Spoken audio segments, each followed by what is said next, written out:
왜냐면 강의 끝날 때쯤에 저한테 오셔서 권사님들이 이름이 뭐라 그랬지? 막 이러셔가지고 네, 처음부터 그런 질문을 방지하기 위해 그렇게 하고 있습니다. 네, 제 교회 안 다니게 생겼다는 말 되게 많이 듣거든요. 네, 교회 다녀서 기도 잠깐 하고 시작해도 될까요? 네, 기도하시겠습니다. 사랑하는 하나님 감사합니다. 또 이렇게 부족한 죄인을 주님의 거룩한 강단에 세우셨습니다. 언제나처럼 제가 할 수 있는 것은 아무것도 없으나 당신의 온전한 입술로 당신의 마음으로 전할 수 있게 되기를 바랍니다. 이렇게 예쁜 새로남교회에 와서 성도들을 향한 마음으로 나아갈 때에 주님이 오늘 제가 꼭 전해야 하는 한 영혼을 만나게 하시고 그 한 영혼이 번화될 때에 이 교회 또한 거룩한 일꾼으로 또 사랑이 넘치는 교회로 서가기를 바랍니다. 그 시간까지 함께해 주실 주님만 의지하오며 예수님의 이름으로 기도드렸습니다. 감사합니다. 네, 오늘 강의는요 그저 과정일 뿐이야 라는 강의입니다. 저는 우선 간ял프다고 했을 때 제가 웃음이 빵 터져가지고 네, 간ял파 보는 게 소원이거든요. 그래서 제가 제일 좋아하는 욕이 말라 죽어라였어요. 죽을 때라도 말라 죽고 싶어가지고 근데 한 번도 말라본 적이 없고요. 네, 그 5학년, 2학년 두 딸 두고 있는데 놀라셨죠? 네. 네, 대학교 때부터 지금까지 한 번도 몸매의 변화가 전혀 없었던, 네. 그래서 선배들이 항상, 너 좀 한결같니라는 말이 한 번도 살은 빠지지 않는구나, 뭐 이런 말을 대체할 수 있는 그런 사람입니다. 네. 소설 쓰는 날라리였고요. 그냥 소설 쓰고 술 마시고 놀고 그러다가 하나님 만났어요. 네, 그래서 술을 진탕 마신 나를 하나님께서 만나주셔서 지금 저희 아이들도 술 마셨다고 담배 핀다고 안 만나주시지 않겠구나라는 마음이 생겼고요. 그러면 저를 만나주셨던 것처럼 그런 아이들을 만나주신다는 이야기를 전달하고 싶었어요. 그래서 그런 아이들만 골라서 만나고 있고요. 반 이름을 비전반이라고 정했어요. 그러니까 장소가 없으니까 교회 안에 반으로 들어갔는데 왜냐면 어른들이 그 아이들 보고 어머 쟤네들은 비전이 없어 라고 그러시더라고요. 그 얘기를 제가 어느 순간 듣고 욱해서요. 그럼 비전반이라고 하겠습니다 라고 그랬어요. 왜냐면 어른들은 이 아이에게 비전을 보지 않지만 예수님은 비전을 보실 거라고 생각했거든요. 저한테 그러셨어요. 저는 비전이 없는 사람이었지만 예수님은 저한테 비전을 보셨거든요. 예수님 한 분만. 그래서 저희 아이들도 그렇게 됐으면 좋겠다라는 바람으로 비전반을 4년째 운영하고 있습니다.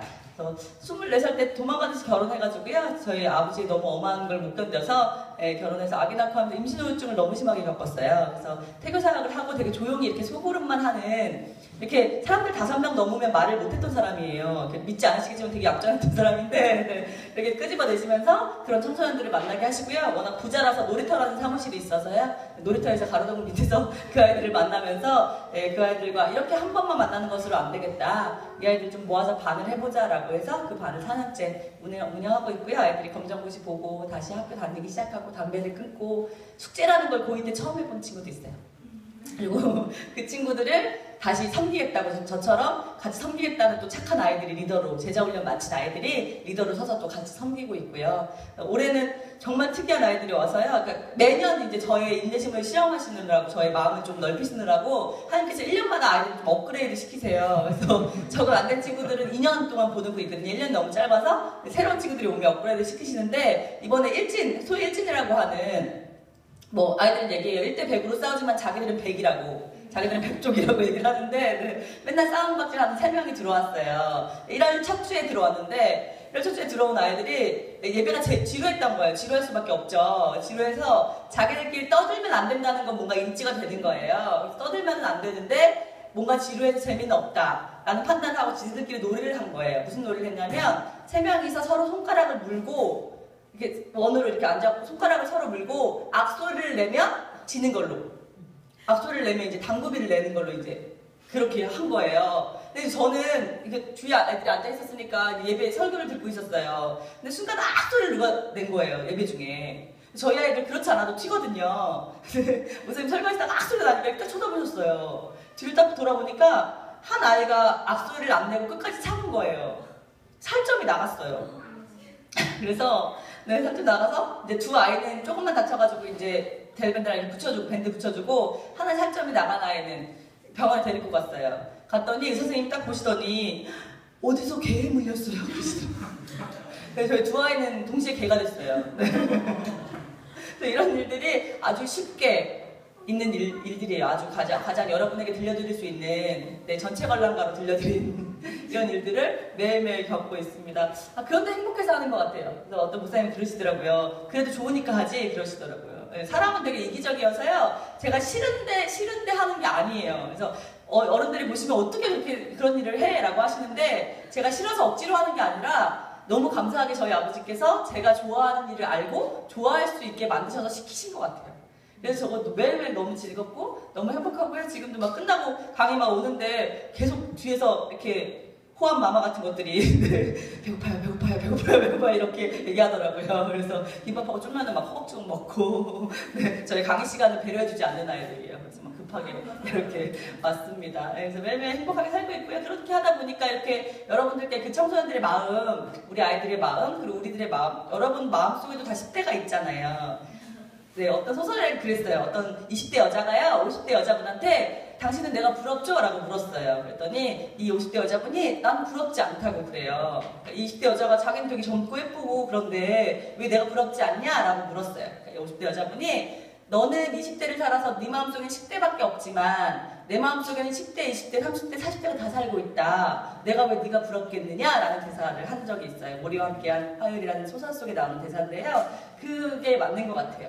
그러니까 나이가 들어도 이 마음속에 저희 10대, 우리 청춘의 마음들이 있고 그 아이들이 또 상처 입고 그 아이들을 일으켜 가면서 또 천국을 가는 길을 가게 되잖아요. 그래서 저는 50대 저도 40대 저도 그 마음속에 10대를 만나려고 왔어요. 그래서 여러분 마음속에서도 10대가 좀 깨어나고 그 10대가 깨어나면 지금 10대가 이해되거든요. 지금 10대를 좀 안아줄 수 있는 어른들로 지금 10대는 또 10대에 대한 이야기로 이어져 갔으면 좋겠어요. 오늘 주제는요, 그저 과정일 뿐입니다 라는 주제예요. 네, 우리의 삶이 결과가 아니고 과정인데 우리의 삶의 곳곳에 어려움들을 닥칠 때마다 우리는 이게 결과 같고 이대로 죽을 것 같고 이대로 나의 삶이 끝날 것 같다는 생각 때문에 우리의 믿음과 삶에 방해되는 일들을 너무 많이 봤어요. 그래서 결과가 절대 아니다, 과정일 뿐이다 라는 이야기를 계속 이어가려고 해요. 네. 여러분 혹시 돌직구 개그 아세요? 돌직구라는 게 있어요. 뭐냐면 되게 바로 얘기하는 거예요. 제가 어떤 강의를 갔더니 어떤 전도사님이 어머 작가님 프로필 사진 보고 못 알아볼 뻔했어요 그러더라고요. 무슨 말이에요? 프로필보다 네가 안 예쁘다는 얘기잖아요. 그런 얘기를 돌직구라고 해요. 근데 우리 아이들이 요즘에 돌직구를 되게 많이 날려요. 쌤 생각 없이 옷 샀죠? 뭐 이런 얘기들 많이 해요. 지나가다가 긴 조끼가 예쁘다 그랬더니 저거는 다리가 길어야 입을 수 있는 거예요. 이런 얘기들, 그런 얘기들이 돌직구인데요. 오늘 강의랑 좀 연관이 있어서 지금 한간에 떠돌아다니는 돌직구 개그로 강의를 열어볼게요. 네. 그 소개팅을 나갔는데요. 소개팅 나간 남자애가 여자애가 마음에 들었던 거예요. 그래서 하루를 기다렸다가 그 다음날 아침에 잘 잤어요 라고 남겼어요. 여자들은 이런 거 싫어하는데 남자들은 모르잖아요. 네, 그래서 잘 잤어요 라고 남겼어요. 그랬더니 이 여자가 돌직구를 날리는 거예요. 뭐라고 날렸는지 아세요? 좋은 분 만나세요. 남겼대요. 그래서 아니 이럴 거면 왜 전화번호를 줬냐? 그랬더니 뭐라 그랬냐면 차단해 놓으려고요. 이렇게 아예 안 받으려고 전화번호를 줬다고 이야기했어요. 불쌍하죠. 네. 사촌 누나가 얘기했어요. 사촌 오빠한테 오빠 남자 좀 소개시켜줘봐. 나도 시집 좀 가보자 라고 얘기했어요. 사촌 오빠가 아직 인연 끊을 놈이 없다 라고 얘기했어요. 네, 한 가지 더 만나보실게요. 엄마 돌직구예요. 야자를 끝나고 온 고등학생이 엄마한테 너무 배가 고파서 엄마 나 야자 끝났으니까 피자 사줘, 스파게티 사줘, 돈까스 사줘 라고 했어요. 뭐라고 했어요? 네, 우리 아이들이 다 알죠. 네, 엄마가 이렇게 얘기했대. 고려대가지고 연세대가지고 서울대가지고 라고 얘기했니 끔찍한 돌직구를. 네. 엄마의 돌직구예요. 네, 이거 아이들은 다 알고 있는 유명한 돌직구입니다. 네. 자, 어떤 한의원에요. 어떤 아이가 갔어요. 이 아이가 왜 갔냐면요. 고등학생인데요. 매일매일 짜증나고 화나고 속상하고 뭐 아무것도 하기 싫은 거예요. 엄마가 보다 못해서 야, 너 요즘에 왜 그렇게 짜증내고 화내? 몰라 엄마 나도 모르겠어. 야 그러면 한의원 가서 진맥이나 하고 약이나 하는데 진짜 너 안 되겠다 라고 하고 한의원을 갔어요. 한의원을 가서 이제 한의사가 이 아이를 이렇게 진맥을 했는데요. 한의사가 맥을 짚더니 이러는 거예요. 너 요즘에 짜증나고 화나고 속상하고 그러지? 그랬어요. 너무 맥 짚고 무슨 점쟁이도 아니고 어떻게 이렇게 맞춰요? 맥 짚는 걸로도 그런 게 나와요? 라고 물었어요. 이 한의사가 뭐라고 그랬는지 아세요? 한의사가 어떻게 맥 짚는 걸로도 그런 거 나와요? 이렇게 얘기했대요. 아니 맥 짚는 걸로는 그런 게 안 나와. 네 얼굴이 그렇게 생겼어. 라고 얘기해요. 제가 이걸 저희 아이가 비정만 아이가 이야기해줘서 너무 웃고요. 이제 집에 가는데 그 주에 이제 아이들이 안 나온 아이들이 많아서 저는 잘 찾아가거든요. 이제 학교 앞에 학원 앞에 대기하고 있다가 불쑥 나타나서 아이들이 심장마비 걸리게 하는 선생님인데요. 예, 불쑥 나타나려고 이제 학교 탐방을 이제 갔는데 이 얘기를 듣고 나서 이제 간 거예요. 갔는데 아이들 얼굴이요. 그 학교에서 학원에서 나온 얼굴들이 다 그렇게 생긴 거예요. 무슨 말씀인지 아시겠죠? 다? 우리가 보시면 어른들 보시면 다 그 10대 그때 너무 좋을 때잖아요. 너무 좋을 때인데 아이들이 정말 다 죽상을 하고 나와요. 다크서클이 무릎까지 내려와 있고요. 다 이 나 우울해 먹구름 하나씩을 달고 나오는 거예요. 제가 이거 그냥 돌직구 개그 아니다. 이거 세상을 알고 하는 개그 같다. 풍자 같다라고 얘기했어요. 너희들 얼굴이 다 그렇게 생겼어 라고 얘기했거든요. 그래서 왜 그럴까라는 걸 연구해봤어요. 제가 아이들을 만나면서 이 아이들이 왜 이렇게 시험만 못 봐도 죽상이 되고 친구랑 관계가 문제가 있어도 난리가 나고 엄마 아빠만 싸워도 죽을 것처럼 그러지? 왜 이럴까라고 생각을 해봤어요. 왜 이럴까라고 생각해보니까 결과가 나오더라고요. 이 아이들이 과정이 아니고 결과라고 생각하기 때문에 그래요. 지금이 시험 못 본 게요. 그 인생을 하루라고 치면 그 시험 못 본 거는 먼지 같은 거잖아요. 근데 이게 이 삶을 압도하는 결과인 것처럼 받아들이는 거예요. 친구랑 싸우면 아무 문제도 아니잖아요. 근데 친구랑 싸우면 자기가 모든 사람이 아무데가 될 것 같이 결과처럼 받아들이는 거예요.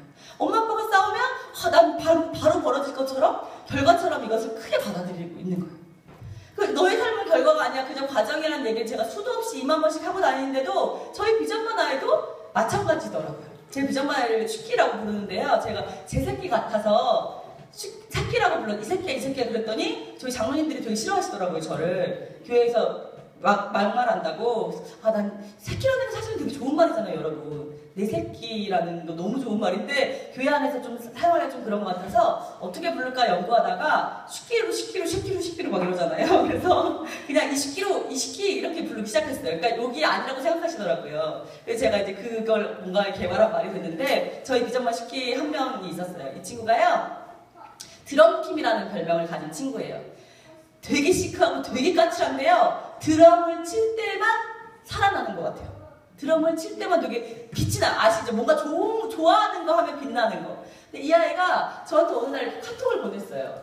쌤, 저 꼬리표 나왔어요. 혹시 지금 시간 되시나요? 라고 카톡을 보낸 거예요. 꼬리표 뭔지 아세요? 네, 성적표가 나오기 전에 아이들한테 확인하라고 이렇게 반별로 나오면 그걸 쭉 1대부터 쭉 잘라서 주는 거예요. 꼬리처럼 생겼다고 해서 아이들이 꼬리표라고 불러요. 근데 이거를 나왔다고 문자를 보내는 담임쌤도 있고요. 학교에서 전체적으로 이제 확인하라고. 근데 아이들은 알아요. 보통 자기 성적을. 그러니까 아이들한테는 뭐예요? 확인 사살인 거죠. 네, 일본 이미 죽었는데 자기 마음이 이미 죽었는데 또 한 번 쏘는 것 같은 그런 꼬리표예요. 그런데 이게 엄마들끼리 정보가 공유되잖아요. 무지막지하죠. 엄마들의 정보가 이미 아는 거죠. 꼬리표가 나올지. 근데 이 아이가 어떤 아이냐면 드럼을 치는 것만 기쁘다는 걸 고 이때 알았어요. 미치도록 밤새 드럼을 쳤어요. 그러다가 꿈을 꾸게 돼요. 자기는 예배 사역하고 드럼 치는 드럼 연주자가 되고 싶다 라고 가서 엄마한테 얘기를 했어요. 엄마, 나 드럼 치고 싶어요. 꿈이 생겼어요. 엄마가 단번에 3글자로 압도했지. 미친놈. 네. 너 우리 집 장남인데 지금 아들 하나인데 너 지금 뭐 드럼 쳐갖고 드럼 치면 한 달에 30만 원밖에 못 버는데 어떻게 하려고 그래? 그런 결과 어디서 나오는 거예요? 드럼 치면 30만 원밖에 못 버는 거? 어른들 되게 많이 말씀하세요. 뭐 이거 음악하면 돈 못 버는데 너 이거 어떻게 하려고 그래? 너 그거 글 쓰면 돈 못 버는데 어떻게 하려고 그래? 이 결과가요 어떻게 나오는지 저는 모르겠는데 제 주위에는요 의사인데 한 달에 100만 원도 못 버는 사람 많거든요. 작가인데 억대원 보는 사람도 되게 많아요. 얼마 전에 기사 나왔죠. 월급이 200만 원이 되지 않는 전문직. 그게 여러분들이 좋다고 생각하는 직업, 변리사, 변호사였어요. 어떤 직업이 중요한 시대는 이미 지났거든요. 네, 그 직업 안에 어떻게 그 사람 나름대로 그걸 구가할 수 있느냐가 문제인 거지 어떤 직업으로 이 사람이 성공을 따지는 건 지났는데 어른들은 내내 어떤 직업을 얘기해요. 왜냐면요 원래 직업이 한 200가지라면 진로 선생님이 한 50가지를 알고 있고요. 아이들은 한 20가지를 알고 있대요. 어른들은 10가지를 알고 있대요. 네, 우리 옛날부터 알고 있었던 의사, 변호사, 판사 좋은 직업들이 한정되게 알고 있는데 그 안에서 아이들을 그 안에만 들어가야 자랑할 수 있는 아들이 되는 거죠. 네, 교회 안에서 취직하고 자랑하는 아들들 딱 2종류잖아요. LG나 삼성에 들어갔을 때. 그쵸? 그 이유는 없어요. 이것이 20년, 30년 동안 계속 이어져 내려오는 거죠. 그러니까 계속 그렇게 얘기하시는 거예요. 뭔가 내가 생각했을 때 돈을 못 버는 직업이다 하면 안 돼. 그럼 공무원이나 해. 공무원은 되게 어렵거든요. 그런데 뭐 이상한 판단을 공무원 하라고 그러세요. 네. 그래서 이 아이가 너무 마음이 상심이 됐어요. 내가 정말 처음으로 하고 싶은 게 생겼는데 엄마가 내 꿈을 말살해버린 거잖아요. 너무 힘들게 방황을 하다가 이 친구가 무슨 생각을 했냐면 아빠도 지금 엄마 속을 너무 세기고 자기 맞아서 속을 세기면 안 되겠다는 생각이 들어서요. 우리 아이들 생각보다 되게 착하거든요. 엄마가 속상하게 하는 걸 못 보는 아이들이 너무 많아요. 그래서 엄마가 꼭 공대를 가라고 하니까 그럼 공대를 가서도 내가 꿈을 포기하지 못하면 그때 할게요 라는 것을 자기가 이렇게 그런 결론에 도달했어요. 그로부터 공부를 하기 시작하는데 정말 무섭게 공부를 했어요. 밤낮 없이 내내 공부를 하는 거예요. 원래도 공부를 못했던 아니에요. 매일 하는데 그리고 중간고사를 이제 딱 본 거예요. 그런데 너무 억울한 건 공부를 하기 전보다 훨씬 더 성적이 떨어진 거예요. 공부를 했는데 여러분 잘 모르시죠? 공부를 해본 적이 없으시니까 공부를 열심히 했는데 성적이 안 나온다고 생각하면 되게 낭패잖아요. 열심히 했는데 안 나온 거예요. 그러니까 얘가 이 성적이 안 나오면 누가 제일 슬퍼요? 본인이 제일 슬퍼요. 엄마 아빠가 슬픈 척 하시면 안 돼요. 이 아이 제일 슬퍼요. 그래서 이미 마음이 다운됐는데 집 현관문을 열자마자 꼬리표 나왔지. 그러신 거예요. 공포 영화죠, 그죠? 그래서 엄마 주섬주섬 꺼내서 꼬리표를 딱 보내줬어요. 엄마가 어떻게 하셨냐면 이걸로 구겨서 쓰레기통에 던지신 거예요. 이 아이가 나중에 저를 만나서 뭐라 그러냐면 내가 구겨져서 쓰레기통에 던져지는 것 같았대요. 그렇게 얘기하더라고요. 네. 그래서 저한테 밤 11시까지 있고 마음이 너무 진정이 안 되니까 연락을 한 거예요. 근데 여자아이들은요 마음 힘들거나 그러면 11시, 12시가 돼도 연락을 자주 해요. 그런데 남자아이들은 자존심 그게 있어서요 아무리 자기가 그래도 좀 힘든 일이면 11시, 12시가 그 이전이라고 해서 잘 연락 안 해요. 그냥 치킨 사주세요 하고 치킨만 이제 먹고 사라지죠. 자기 얘기 잘 안 한단 말이에요. 근데 이 친구가 이렇게 시간이 되시냐고 연락을 한 거예요. 근데 제가 이때 좀 가난한 청년 사역자들 모임이 있어서 거기서 이제 메시지를 전하고 이 친구들이 이제 강의비를 주면 멋있게 여기 있어 이렇게 하려고 대사를 준비해서 갔는데 아예 안 주고 치킨을 시키더라고요. 그러니까 치킨이 감사비였던 거예요. 그러니까 안 먹을 수가 없잖아요. 치킨을 막 이렇게 펼쳐가지고 먹으려고 들었는데 이렇게 문자가 온 거예요. 근데 이때 제가 안 가주면 되게 위험하거든요. 밤 12시가 다 된 시간에 시간이 되시냐고 물었는데 안 가주면 안 돼서 사연을 얘기하고 치킨을 포장해서 이제 놀이터로 갔어요. 근데 이제 이야기를 하더라고요. 꼬리표가 구겨졌을 때 제가 던져진 것 같았어요. 그래서 제가 얘기했죠. 야 이거 별거 아니고 과정이야. 야 인생을 하루라고 보면 너 아침에 이제 아침밥도 먹기 전에 나인데 그 시기인데 야 아침밥 못 먹었다고 점심 안 먹을 거야? 점심 안 먹었다고 저녁 안 먹을 거야? 야 우린 야식까지 먹을 거잖아. 그런데 왜 아침밥도 못 먹었다고 지금 이렇게 죽상을 하고 마치 점심도 안 나올 것처럼 그렇게 하지 마. 이거 그냥 지나치고 더 열심히 계속 하다가 기말고사 때도 좋은 성적이면 되지. 괜찮은 거야 라고 했더니 그 쓰레기 속에 던져진 그 꼬리표에 대한 그 심정이 잊혀지지 않아서 계속 결과가 나쁘잖아요. 스님 결과가 나쁘잖아요 라고 얘기하더라고요. 새벽 4시까지 이 얘기를 하다가요 새벽 4시쯤 돼서 이제 이 아이가 학교에 가야 되니까 배고프다 그래서 제가 싸운 감사비 치킨을 싸가지고 집으로 갔어요.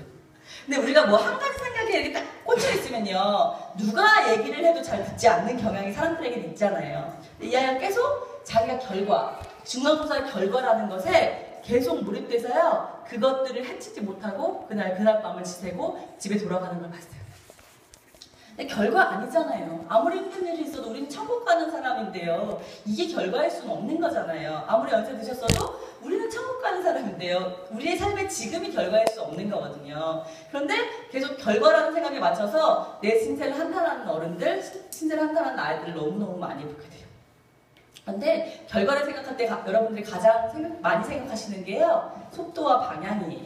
뭐냐면요 내 옆집 아들이 대학교 갈 때 내 아들도 대학교는 가야 되는 거죠. 내 옆집 아들이 취직할 때 내 아들도 취직은 해야 되는 거예요.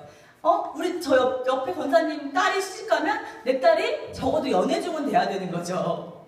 저 딸이 애를 낳았으면 내 딸이 적어도 임신중은 됐으면 좋겠는 우리는 거기까지만 양보가 되는 거예요. 저 딸이 시집을 갔는데 내 딸은 아예 만날 생각도 하지 않고 있으면 이미 교회에 오는 마음조차 추레해지는 거죠. 같은 여성교회 권사님들 딸이 다 결혼했는데 너 뭐하고 있니? 그럼 그 딸이 예배를 오고 싶을 거야? 안 오고 싶죠. 오빠의 마음을 다 알고 있기 때문에요. 근데 우린 자꾸 곁눈질을 해서요 이 옆 사람이 가는 속도를 조금씩 맞춰가려는 마음들이 저희 속에 있어요. 근데 제가요, 만약에 20살 때부터 나는 강의를 하고 싶어, 난 사람들 앞에 쓰고 싶어서 나는 새로남교에 꼭 올 거라서 강의를 막 준비했다고 생각해보세요. 이제 지금 37인데요. 17년 동안 강의를 계속 준비해서 이곳에 딱 쓸 수 있었을까요? 그럴 수도 있고 아닐 수도 있죠. 속도가 맞았다고 제가 그 속도대로 원하는 대로 딱 그 지점에 올 거라는 것은 그냥 우리의 생각이지 그러지 않을 수도 있는 거잖아요. 저는 너무 그러니까 저희 아버지 너무 힘든 아버지를 겪고 탈출하듯이 결혼했고요. 24살에 결혼하고 보니 시댁이 더 힘든 상황이었어요. 저희 몰래 숨긴 교회 다니신다는 시아버지가 알코올릭인 걸 알게 됐고요. 너무 힘든 상황을 겪으면서 아기가 생겼는데 그 아기만 지우는 것이 저의 꿈이었거든요. 근데 제가 교회를 다니는데 그걸 못하겠더라고요. 그래서 그 아기를 눈물로 지새우다가 그 아이가 6개월쯤 됐을 때 하나님께서 환상을 보여주셨는데요. 꿈을 꾸는데 뱃속에 탯줄에 얽힌 아기가 눈을 가리고 엉엉엉엉 울고 있는 거예요. 그걸 보니까 저도 애미라고, 그 어린 것도 애미라고, 야, 내가 우는 건 괜찮은데 애가 우는 건 안 되겠다 라는 생각으로 성경 이야기들을, 성경을 보니까 너무 지루하더라고요. 누가 태교 좋다고 하셨는데, 그래서 성경 이야기를 제가 글 배웠으니까 제가 읽어줄 수 있는 말체로 바꿔서 이야기를 만들기 시작했어요. 그 동화를 읽어주고 나중에 그 동화로 데뷔를 하게 되고 저처럼 우울한 임산부들을 위해 태교학교를 하게 되고, 태교학교를 하는 중에 하나님께서 자궁으로서의 교회, 자궁으로서의 교회를 회복하라는 마음을 주셔서 저희 청소년들을 자궁으로 다시 품는, 강사분들 되게 많으신데 남자분들이시거든요. 목사님들 남자분들이세요. 청소년 강사가 여자분이 없거든요. 그런데 훈계하는 저희 아버지, 혼내는 아버지 밑에 제가 변화된 게 아니고요. 저는 아빠한테 매 맞고 나면 새벽에 들어와서 몰래 된장을 올려주시면서 눈물방울을 흘리는 우리 엄마 때문에 변화됐거든요. 아, 그럼 내가 그 눈물이 되면 좋겠다 라는 마음으로 사역을 시작한 지가 4년이 됐어요. 제가 그런 마음들이 전혀 없이 그 전에 저는 그냥 아주 가난한 단칸방에 사는 애 둘인 기저귀값이 없어서 청기저귀를 쓰는 아줌마였단 말이에요. 제가 그런 시간들이 없이 20살부터 계속 속도를 맞춰서 제 친구들이 소설가가 될 때 소설가가 되고, 제 친구들이 기자를 할 때 기자를 하고, 제 친구들이 시집 않고 멋진 사람을 연애만 할 때 연애만 하고 있었다면, 그 속도들이 쭉 맞춰졌다면 지금의 제가 있었을까라는 말씀을 드리는 거예요.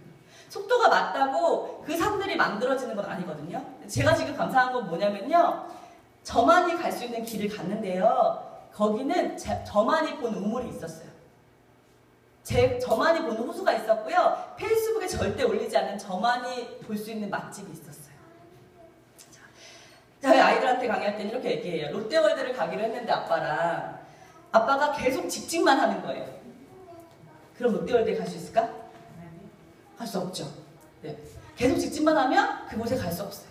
그런데 친정한 레비가 가르쳐주는 대로 유턴도 하고요, 우회전도 하고요, 좌회전도 하고요, 그러다 보면 나오게 되는 거잖아요. 옆차랑 속도가 맞는다고 그곳에 갈 수 있는 건 아니라는 거예요. 우리는 예수님이 운전하는 차에 타고 있어요. 근데 우리 끊임없이 의심하죠. 예수님 맞아요? 저 친구 저 앞에 가는데요? 저 친구 차가 더 좋아요. 쟨 예수님 안 믿어요. 쟨 저래 가는데 왜 난 이렇게 돼요? 예수님 말씀하시는 거죠. 그 목적이 닿을 때까지 우리만 볼 수 있는 우물과 우리만 맞을 수 있는 비와 우리만 겪을 수 있는 구름을 겪었지만, 그것이 우리 개개인을 수제로 빚어가시는 과정이라는 걸 우리가 알게 되는 거죠. 속도가 맞지 않을 수 있어요. 그런데 방향을 잡는 시간이 되게 오래 걸리죠. 고등학생들이 많이 찾아와요. 작가님 저 꿈이 없어요. 쌤 저 꿈이 없어요. 너무 당연하다고 전 얘기해요. 고등학교 때부터 꿈 안 꿔도 된다고. 네. 그런데 그 꿈을 꾸게 되는 방향을 잡아가는 거죠. 하나님과 함께 잡아가면 방향이 잡혔을 때 어떻게 돼요? 방향에 속도가 따라붙죠. 그리고 둘이 가기 시작하면 그 옆의 속도와는 상관없이 나만의 속도로 가게 되는 거죠. 그때부터는 상관이 없어지죠. 나의 결과는. 네. 그 과정 속에서 계속 주님을 만나는 과정들이 되는 것 같아요. 그림에 보면 이것은 여러분의 플랜이에요. 외에는 여러분의 계획이 직진으로 가서 저 깃발에 닿는 것. 그런데 하나님의 플랜은요, 계속 여러분만이 겪는 굴곡이 있지만 계속 작은 깃발들을 만나며 천국 가는 길까지를 동행하게 되는 그런 하나님의 계획이 있다고 믿습니다. 여러분들은 결과가 아니라 과정이라는 말씀 계속 드리고 있어요. 우리 아이들이 가장 많이 하는 말이에요. 찾아오는 아이들 중 열의 7은 저만 합니다. 아이들의 유행어인데요, 뭐냐면요, 자살감이라고 읽어요. 그럴 거리라고요. 몇 년 전만 해도 아이들이 찾아오면 죽고 싶다라고 얘기했어요. 근데 이 말이요, 이렇게 바뀐 거예요. 엄마 아빠 이혼한대요. 저 자살감이에요. 저 친구랑 또 싸웠어요. 자살감이에요. 저 기말고사님 공부 못하겠어요. 저 이거 자살감이에요. 내가 지금 힘든 이만큼이 내가 자살할 만한 거리라고 생각한다는 이야기예요. 저는 이 말을 들을 때마다요, 심장이 툭 떨어지는 느낌이에요. 가끔 그 아이를 다시 올려주기도 하지만 심장이 수도 없이 떨어지는 느낌이에요. 아이들은 수도 없이 자살 생각해요. 저는 뭐라고 하냐면요, 어른들은 야 그런 생각 하지 마 라고 하시는데 저는 이렇게 얘기해요. 나도 그랬었는데, 나도 죽고 싶었었는데 라고 얘기해요. 그럼 아이들이 뭐라고 하냐면요, 에이 거짓말이죠, 구라죠, 막 이렇게 얘기해요. 네. 아이들은요, 이렇게 온전하게 사는 어른들, 목사님, 선생님, 사모님, 모든 분들이 전혀 그런 생각을 안 한다고 생각해요. 정말 죽거나 정말 힘든 아이들은 뭐냐면요, 나만 이 상황이라고 생각하는 거예요. 나만 이렇게 힘들다고. 우리도 그렇죠. 아무도 보여주지 않고 나만 힘들다고 생각할 때가 가장 힘들잖아요. 근데 아이들이 정말 죽는 걸 싫어하는 아이들은요, 나만 이 상황이라고 얘기해요. 그때 누군가가 야, 다 그래, 지금 멀쩡해 보이는 어른들도 한두 번쯤 다 그런 거 겪었어 라고 얘기해주면 아이들이 에이 아니죠, 에이 멀쩡해 보이는데요, 목사님 설교하고 계신데 아닌데요 라고 얘기해요. 제 목사님께 데려가요. 목사님 죽고 싶었던 적이 미리 짜는 거죠. 네. 있으셨죠. 목사님 말씀해 주시거든요. 아이들이 되게 많은 힘을 얻어요. 제가 죽고 싶었다 그러면 아이들이 언제요? 불하죠 막 이러거든요. 전 얘기해요. 딱 2번 죽고 싶었다고. 저희 아버지는 약주를 드시고 들어오시면 모든 동네 사람을 깨우는 분이었어요. 정말 동네 강아지가 아버지랑 화합을 맞췄어요. 동네 강아지가 아빠가 도망강 이러고 노래 부르고 들어오시면 동네 강아지가 멍멍멍 이러고 불렀다니까요. 어떤 성가대에도 그런 화음이 나오지 않아요. 네. 모든 동물을 깨우고 들어오시는 분이에요. 저희 엄마는 새벽시장, 남대문 포키아동복이라고 새벽시장에서 아동복을 파는 분이었어요. 그러면 아빠한테는 동네 사람들이 뭐라고 못하잖아요. 그러니까 아빠가 이제 주무시거나 나가셨을 때 저희 엄마한테 찾아오시는 거예요. 새벽시장 다녀오시는 엄마한테 당신 남편이 또 그래가지고 못 살겠다고. 그럼 저희 엄마 너무 착해가지고요, 본인이 팔던 옷 같은 거 있죠, 옷 같은 거, 재고 같은 걸 막 줬어요. 그러니까 나중에는 정말 그걸 원해서 일부러 그런 아줌마들도 있을 정도로 그렇게 그런 것들을 계속 보고 자랐어요. 집에 와서 막 저희 아버지 취미가 원반 던지시거든요. 원반 있잖아요, 집에 접시. 그래서 원반을 막 던지시면 저희 집에 일회용 접시가 항상 있었어요. 원반이 다 깨지고 나면 이제 우리 밥은 먹어야 되니까. 근데 항상 새 접시를 좋아하셔서 항상 새 접시를 구매하시고, 가끔 원반은 텔레비전도 맞추시고 명중하시고 막 그랬거든요. 그런 날이면 너무 살기가 싫은 거예요. 중학교 때 사춘기가 왔는데 너무 힘든 거예요. 근데 제가 어느 영상에선가, 영화인지 영상인지 욕조 안에서 이렇게 물에 잠겨 죽는 장면을 봤어요. 그래서 영상이 위험한 거예요, 얘들아. 영상은 내 직각으로 들어와서 너희들 실행하게 만든다는 거. 활자는 아무리 봐도, 활자는 아무리 어렵거나 위험한 걸 봐도, 야한 걸 봐도 너의 뇌에 직각으로 들어오지 않는데, 영상은 직각으로 들어와서 실행하게 하거든요. 제가 어느 영상을 보고 욕조 안에서 죽겠다고 생각했어요. 물을 받고 있는데요, 겨울인데 물이 차가운 거예요. 그래서 엄마한테 엄마 물이 왜 이렇게 차가워? 그랬더니 엄마가 보일러가 고장났대요. 원래 언제 고쳐? 죽을 때까지 참고 죽으면 너무 억울하잖아요. 그래서 원래 언제 고쳐? 다음 주에 고친대요. 그래서 다음 주에 죽어야겠다. 그리고 물을 뺐거든요. 겨울인데 차갑게 죽으면 너무 억울하잖아. 그런데 중학교 시절 보냈고요. 고등학교 때 조금 좋지 않은 아파트에 살았는데, 그 아파트 옥상에 올라가서 떨어져 죽으려고 옥상을 딱 올라갔어요. 열려있어. 아니야, 열려있었어. 열려있어. 먼저 옥상에 딱 올라가서 딱 섰어요. 섰는데 발이 헛디뎌서요, 정말 죽을 뻔했어요. 여러분, 정말 죽을 뻔했으면 못 죽습니다. 진짜. 이렇게 하다가 정말 죽을 뻔한 거예요. 제가 다리가 너무 떨려가지고요, 뒷걸음질 쳐갖고 기어서 내려왔어요, 옥상에서. 그렇게 2번 죽고 싶었어요. 그런데 제가 그래요. 그렇게 죽고 싶어. 정말, 나 그땐 정말 진심이었는데, 그렇게 죽지 않고 살았더니 엄청나게 행복해지는 일들이 있더라. 그것만 지나니까 되게 괜찮은 일이 있더라. 야, 다행인 일은 안 다행인 일이 100번 이상 있은 다음에 오는 거래.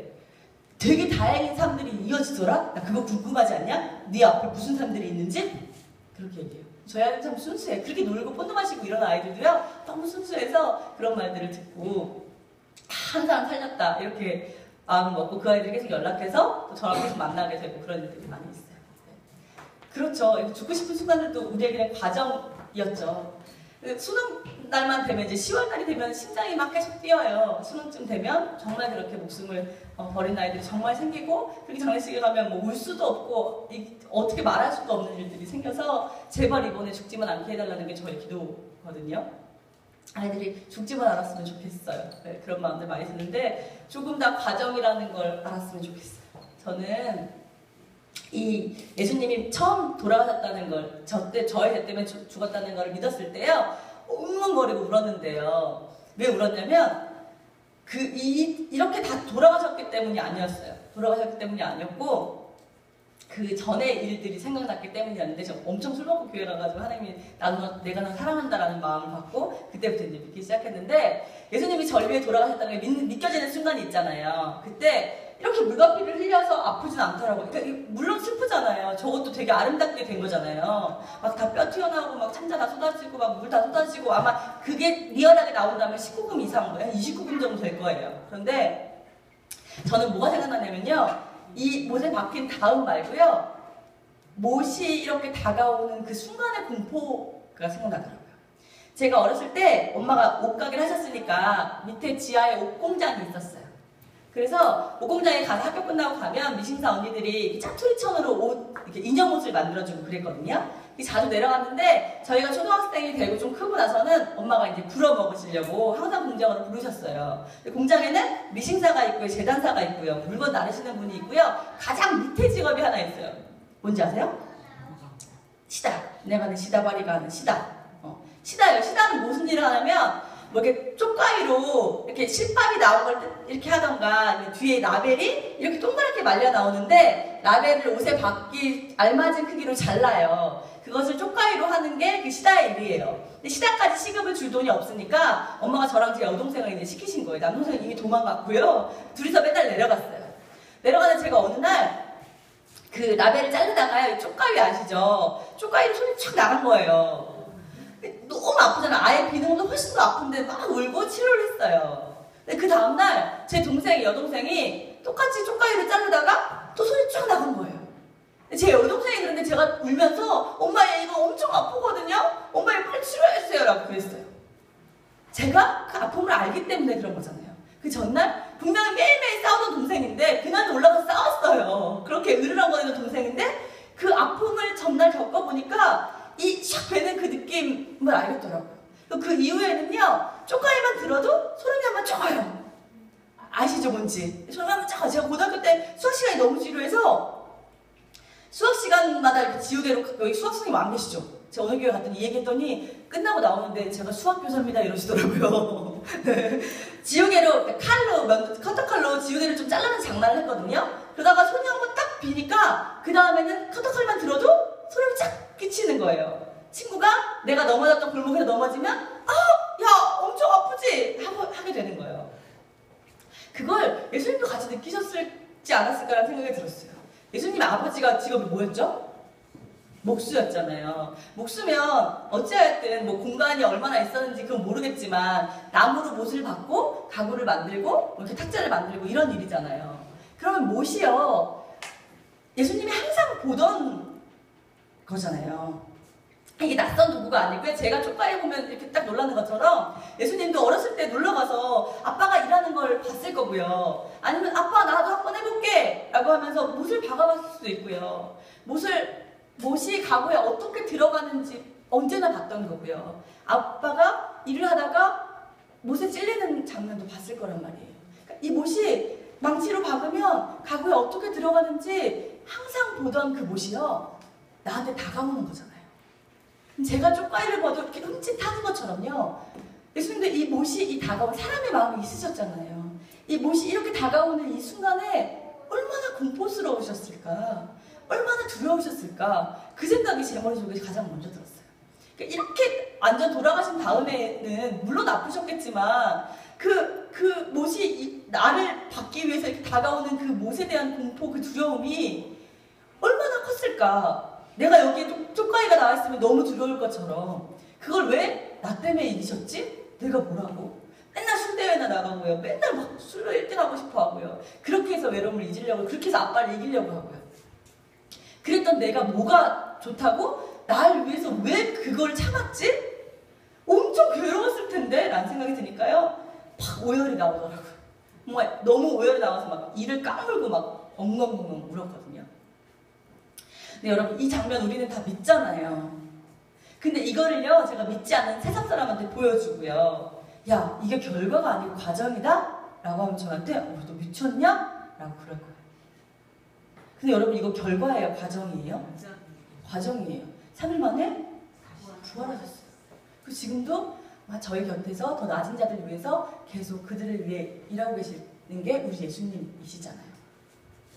저는 항상 얘기하거든요. 저는 스타벅스에서 예수님을 만나지 않았기 때문에 자주 안 가려고 해요.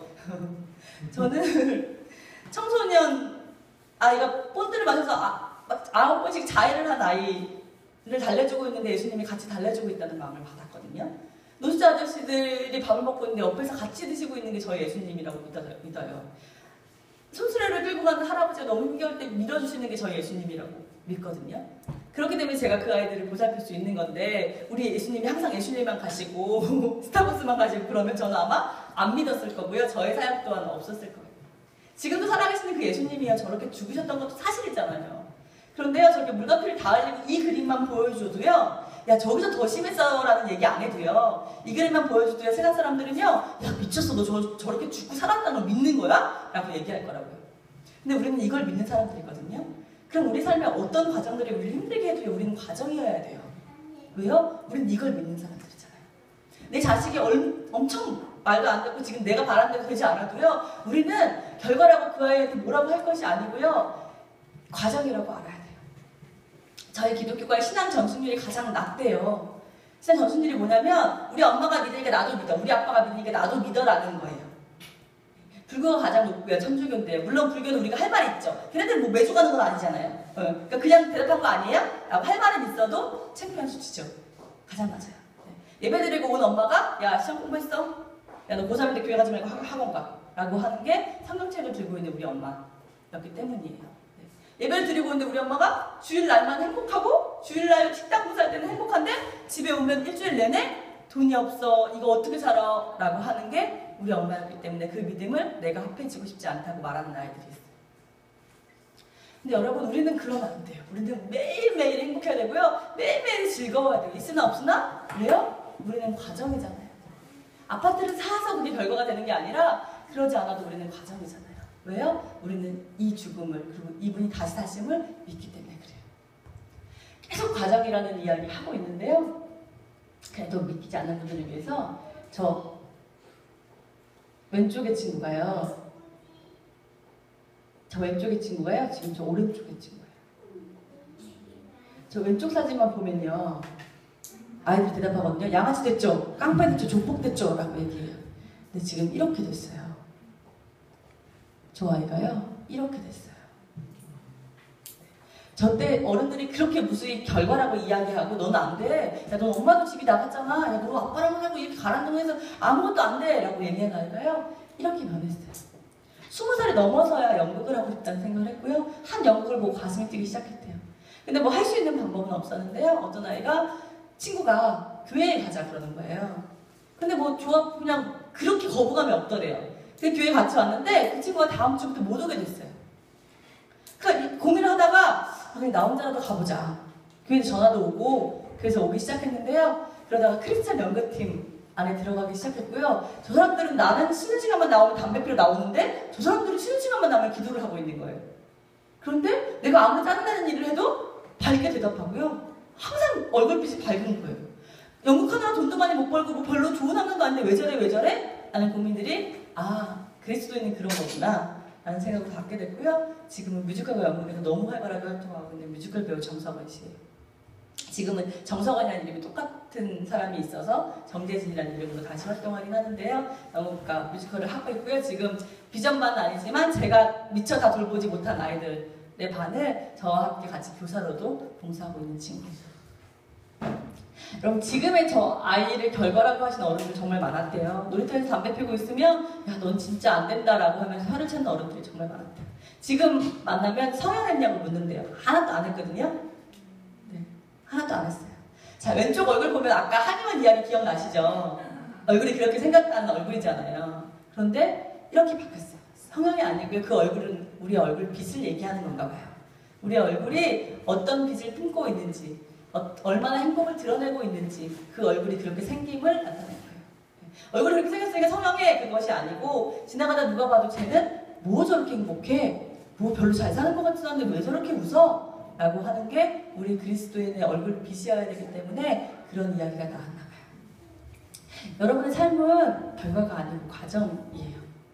그걸 믿으신다면 제가 3가지 당부만 드리고 마무리할게요. 처음 당부는요. 할 수 없는 걸 요구하지 말고 할 수 있는 걸 부탁하세요예요. 아이들은 너희들은 할 수 없는 것만 생각하지 말고 할 수 있는 걸 해줘 라는 부탁으로 바꿔줄게. 한 아이가 있었어요. 박모세라는 아이예요. 이 아이는 뇌의 90%가 밖으로 나와서 태어났어요. 그러니까 안에 뇌가 있죠. 여러분들 쓰지 않을 뿐이에요. 있어요, 안에? 뇌가 있는데 이 뇌가 밖으로 새어 나온 거예요.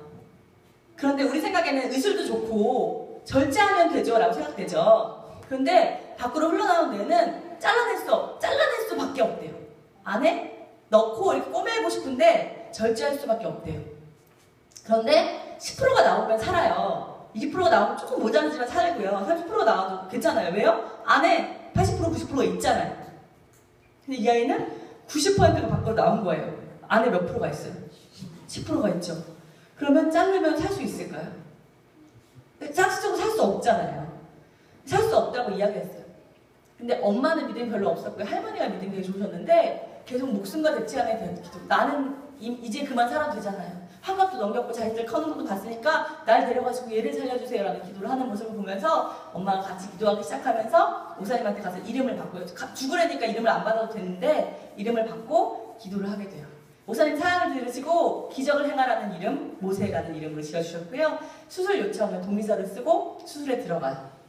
의사들이 100% 죽습니다 라고 그랬어요. 근데 저희 엄마 돌아갔을 때 보니까 의사들이 확률로 많이 얘기하더라고요. 20%는 확률이 있어요. 30%는 확률이 있어요 라고 얘기했는데 이 모세는 1%도 감흥이 없다고 했어요. 그러면 100% 죽는다는 얘기잖아요. 100% 죽는다고 이야기했어요. 그런 아이가 수술실에 들어가고요. 아빠, 엄마, 누나, 할머니가 벤치에 앉아서 내내 기도를 하기 시작해요. 긴 수술이 끝나고 의사가 나왔는데요. 의사 선생님이 한마디를 했어요. 기적입니다. 뭐가 기적이었을까요? 그 숨쉬는 거예요. 살아있는 게 기적이었죠. 그런데 그 다음 말은 뭐? 기적 다음의 말은? 그런데요. 저희가 해드릴 게 아무것도 없습니다. 좋지만 되면 퇴원하셨으면 좋겠습니다. 할 수 있는 게 살긴 숨은 쉬나 그 다음에 할 수 있는 일이 없다는 거예요. 그리고 이제 이 아이가 이제 조치를 다 하고 퇴원을 하는데요. 이 아이가 모든 아이들이 할 수 있는 걸 못하는 거예요. 아이가 태어나자마자 하는 거 뭐죠? 엄마 아시죠? 태어나자마자 뭐예요? 울죠. 네. 또 뭐 할 수 있어요? 가르쳐주지 않아도. 접하는 거 할 수 있잖아요. 아이 가르쳐줘서 하는 게 아니라 그냥 엄마 손에 딱 물리면 아이가 빨 수 있는 그거 당연한 거잖아요. 3살, 4살짜리 아이도 우리가 손가락 넣으면 빠는 것이 본능인데 이 아이는 빨 수가 없었어요. 뇌가 안 되니까 빨 수가 없어서 뭘 했냐면 엄마가 집에 와서 분유를 타고 젖을 짜거나 분유를 타서 스포이드로 한 방울을 넣어주는 거예요. 그리고 이렇게 귀를 대면 넘어가는 소리가 삼킬 수가 없으니까 넘어가는 소리가 들리면 다시 한 방울, 넘어가는 소리가 들리면 다시 한 방울. 그래서 분유를 이렇게 5mm, 10mm씩만 늘려가면서 일지를 쓰면서 아이한테 그렇게 먹일 수 있는 것밖에 방법이 없었어요. 그리고 할 수 있는 건 기도밖에 없죠. 기도하면서 계속 분유를 먹이는데 이 아이가 자라나기 시작했어요. 금방 죽을 수밖에 없다는 아이가 자라나기 시작했고요. 이 아이가 자라나면서 이 아이가 할 수 있는 것 한 가지를 발견해요. 뭐냐면요. 문자를 우리 지금 스마트폰 말고요. 그냥 투지 전화기로 문자를 이렇게 찍으면 글자로 맞추는 거야. 음을 한번 들으면 잊어버리지 않아. 노래를 한번 들으면 그 음을 정확하게 따라해요. 이걸 뭐라 그러죠? 절대음감이 있는 거예요. 아무것도 할 수밖에 없다는, 숨만 쉬는 것도 기적이라는 아이가 절대음감을 가졌다는 걸 알게 돼요. 그리고 이 아이가 꿈을 꾸기 시작해요. CCM 가수와 성악가가 되는 꿈을. 20살이 넘어서 병원에 갔더니요. 정기검진을 하러 갔더니 의사가 다시 한번 기적입니다 라는 말을 했어요. 뇌의 60%가요. 자연 생성된 거예요. 그리고 이 아이가 CCM 가수와 성악가로 데뷔를 했고요. 재작년 스페셜 올림픽, 장애인 올림픽을 스페셜 올림픽이라고 하거든요. 이런 것도 좀 가져주셨으면 좋겠어요. 스페셜 올림픽에서 올림픽 열자마자 뭐 하죠? 네, 개막식 할 때 애국가 부르잖아요. 네, 그 애국가를 이 모세가 불렀어요. 네, 한번 같이 들어보실게요. 안 나온다. 그 영상 틀어줘야 될 것 같아요. 영상 보기. 눌러.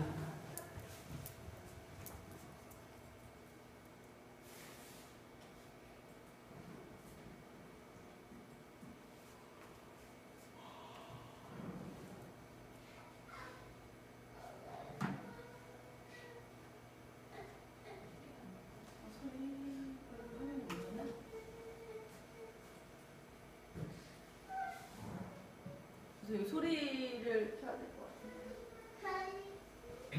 한 번도 안 나오네. 그 파일에 영상을 하나 더 넣는데 잠시만요. 문서가 있는 거 아니야? 화면이 안 나와. 화면도 안 들어가네.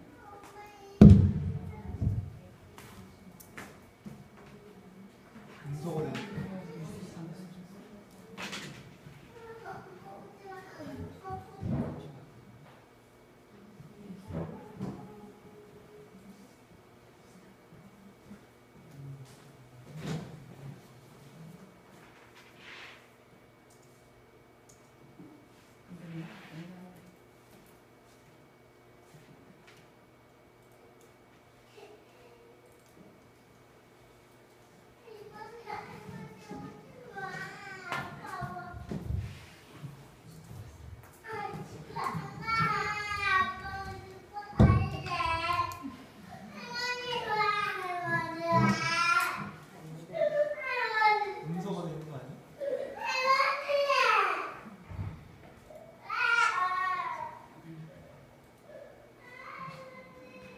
Was overcome numerous disabilities, including intellectual and physical, to touch us with his beautiful voice.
다시 PPT 켜주세요. 아무것도 할 수 없었다는 아이잖아요. 10%밖에 없던 아이가 한 가지를 할 수 있게 되니까 너무 행복해졌어요. 그런데 우리는요, 할 수 있는 게 너무 많아요. 그래서 자꾸 할 수 없는 것만 생각해요. 아, 난 이것도 못하는 사람. 난 이것도 못해. 난 이것도 못해. 그런데 그게 아니고요. 여러분들이 할 수 있는 걸 좀 생각해 주시고 할 수 있는 걸 부탁해 주세요. 정말 정리가 안 되는 사람들이 있어요. 그쵸? 정말 안 되는 사람들이 있죠. 제가 그래요. 네. 그 친구한테 계속 뭔가를 계속 넌 정리도 못해. 넌 이것도 못해라고 하면 그 아이는 정리도 못하는 아이가 돼요. 그런데 정리를 못하지만 되게 창의적으로 방을 꾸며놨구나 라고 얘기하면 그 친구는 창의적인 아이가 되는 거죠. 여러분들이 정말 이 아이는 이게 정말 안 되라고 하는 부분이 그 아이가 안 되는 거예요. 그 아이가 안 되는 거예요. 공부를 노력하면 돼 라고 생각하지만 공부도 안 될 수 있어요. 네. 아시잖아요. 고등학교 때 정말 놀면서 있었다가 공부 되게 잘했는데 진짜 열심히 하다가 못했던 경우 있잖아요. 그쵸? 네. 달리기와 똑같아요. 달리기 되게 잘하는 아이가 있잖아요. 못하는 아이가 있는데 우리가 너는 달리기도 못해 하지 않잖아요. 근데 우리 공부가 못하면 노력을 안 했다고 자꾸 생각하시는데 노력을 해도 안 되는 아이도 있어요. 네. 그 아이가 안 되는 것을 우리가 자꾸 집중하게 되죠. 같이 살고 같이 있고 자꾸 보기 때문에 그래요. 그래서 야, 너 이것만 하면 잘할 것 같으니까 엄마 마음엔 이것만 하면 괜찮을 것 같으니까 하는 거지만 그 아이는 그게 아예 안 될 수도 있어요. 우리도 마찬가지죠. 내 찬양으로 섬기고 싶어서 전 찬양 안 돼요. 제가 북콘서트 때 한번 그 축복의 사랑 박연우 도사님이랑 노래를 한번 불렀다가 그 영상이 돌아다닐까봐 계속 노심초사하고 있어요. 네. 저희 제자가요 그걸로 매일 압박하면 떡볶이를 얻어먹어요 저에게. 네. 정말 안 되는 게 있어요. 저 여기서 찬양만 잘하면 정말 괜찮을 것 같거든요. 이렇게 하다가 좀 조심히 노래하다가 괜찮을 것 같잖아요. 네. 안 되더라고요. 또 찬양하시는 분들 메시지가 전혀 안 되시는 분이 또 있잖아요. 찬양은 너무 좋은데 말하기 시작하면 은혜가 깨지는.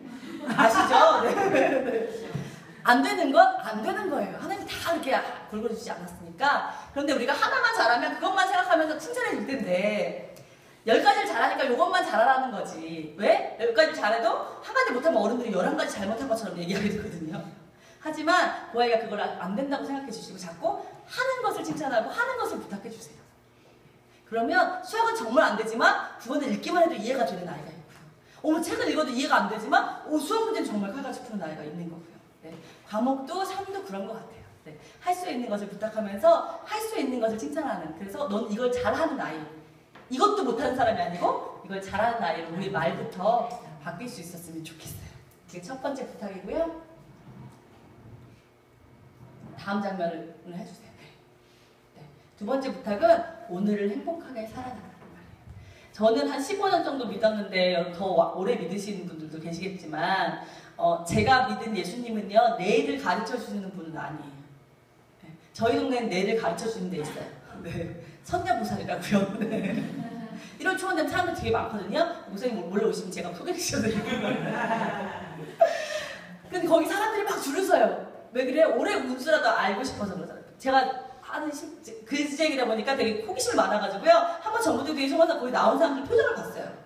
어떤 사람 되게 울고 오고요. 어떤 사람 되게 웃고 오고 막 그러더라고요. 그 점쟁이 한마디에 어떤 사람은 뭐 아들이 장가간데 뭐 이런 웃고 오는 거고 이번 사람은 안 될 것 같아요. 그럼 뭐 울상 찍고 오는 거죠. 그 사람 한마디에 정말 세상이 막 들어졌다 놔졌다 하는 표정들을 봤거든요. 그런데 왜 우리 예수님은 안 가르쳐 주실까? 아실 텐데 아실 거 아니에요. 우리 머리카락까지 사신다는데 아실 텐데 왜 안 가르쳐 주실까? 라는 생각을 해봤어요. 그런데 죽어도 내일은 안 가르쳐 주시더라고요. 왜냐면 내일을 알아서 오늘의 행복함이 재미가 없잖아요. 내일을 모르는데 오늘이 행복한 거예요. 멋지지 않아요? 우리 종교는 그런 종교, 우리는 그런 신앙인 것 같아요. 모르지만 행복한 거 왜요? 그의 계획하신 안에 우리가 있다는 걸 믿으니까 오늘 행복한 거예요. 근데 저는 오늘 행복한 사람들 별로 못 봤어요. 네. 아파트 30평만 가면 행복해질 수 있으시다는 분 많이 봤거든요. 23평에 사는데 행복하지 않다는 분 되게 많이 봤어요. 우리 아들만 대학에 붙으면 행복하시다는 분 많이 봤거든요. 고등학생인데 이렇게 숨쉬고 학교 가는 거 감사하다는 분 별로 못 봤어요. 아시죠? 갑자기 많은 아이들이 죽으면서 우리 숨 쉬는 게 사실은 너무 전 청소년강의 감사 한 3달 동안을 숨 쉬고 있어주는 게 고맙다고 얘기했거든요. 사실은 옆에 숨 쉬고 있는 것도 너무 고마운 거거든요. 그런데 우리는 그런 것들 생각하지 않고 자꾸 무엇이 되면 우리 어떻게 자신 있어요? 내일도 모르는데 바로 내일도 모르는데 제가 어저께 내년 1월 강의 부탁하시는 목사님 전화가 와가지고 목사님 1월까지 어떻게 아시고 이걸 벌써 계획하세요? 그랬거든요. 네, 저 다이어리 10월까지 그냥 안 만들어놨어요. 네. 그러니까 모르잖아요. 우리는 내일도 모르잖아요. 모르지만 행복하게 가는 거죠. 자꾸 방향이 틀어지면 자꾸 방향을 하나님께 돌리시길 원하면서 그에 손잡고 가는 거죠. 그래서 우리는 오늘 행복해야 돼요. 어떤 아이가 있었어요. 김은혜라는 아이인데요. 이 아이는 중1 때 소변검사를 했어요. 소변검사를 했는데 어떤 아이였냐면 항상 밝은 아이, 찬양할 때도 매일 앞으로 뛰는 아이, 학교와 교회에서 계속 리더하는 아이였어요. 소변검사를 하고 왔는데 소변검사 통지문에 소변검사가 잘못했으니 병원에 한번 다시 가보라는 메시지가 적혀 있었어요. 엄마한테 가서 줬는데 엄마가 그때 외할머니, 그러니까 엄마의 엄마죠. 당뇨병 합병증으로 딸집에 와 계셨어요. 그래서 이제 엄마 모시고 맨날 병원 다니느라고 엄마가 너무 피곤했었어요. 은혜 엄마가. 통지문을 주니까 왜 그러지? 소변검사하다가 쏟아졌거나 뭐가 잘못됐나 보다. 야 그러면 외할머니 얼른 나으시면 병원 가보자. 별다른 일이 아니라고 생각했죠. 엄마 그래 그러자. 그리고 3주가 지났어요. 외할머니는 당뇨병 합병증이 나아지셔서 본인의 집으로 돌아가셨어요. 설거지를 하다가 은혜야 너 그때 병원 가야 된다 그랬지? 원래 이름이 은비였거든요. 은비라는 이름이 너무 슬퍼 보여서 하나님의 이름을 개명을 한 건데 은비야 병원 가야 된다 그랬지. 우리 병원 갔다가 쇼핑하고 올까? 그러니까 엄마와 딸이 쇼핑하는 마음으로 병원에 갔어요. 소변검사만 다시 하면 될 줄 알았는데 너무 많은 검사들이 진행이 되는 거예요. 그래서 여기 병원에서 바가지를 씌우나 보다. 왜 이렇게 많은 검사를 한다니? 이러면서 기다렸어요. 그리고 검사 결과가 나왔는데 의사 선생님 입에서 나온 말이 뭔가 뭐 치료해야 됩니다 이게 아니고요. 한마디가 이거였대요. 어머니 하루가 급했어요. 왜 이제야 오셨어요? 통신문 날짜 3주 전인데 왜 이제야 오셨어요? 어머니 심장이 떨어지는 것 같았죠. 왜요? 뭐 무슨 이상 있어요? 염증이 심해요? 라고 이야기했어요. 아니, 병이래봤자, 소변검사에서 나오는 병이래봤자 중학교 1학년짜리 14살짜리 여자아이가 무슨 병이겠어요? 그랬더니 의사 선생님이 뭐라고 하셨냐면요. 어머니 되게 이례적인 일이긴 한데 이 아이 만성 심부전증 말기입니다. 14살짜리 아이의 병명이 만성 심부전증 말기였어요. 심부전증 아시죠? 심장에 이상이 생겨서 내고 여러 기관까지 잘 혈액이랑 이런 게 전달이 안 되니까 혈액도 다 투석해서 넣어야 되고 심장이 재기능을 하지 못하는 병이죠.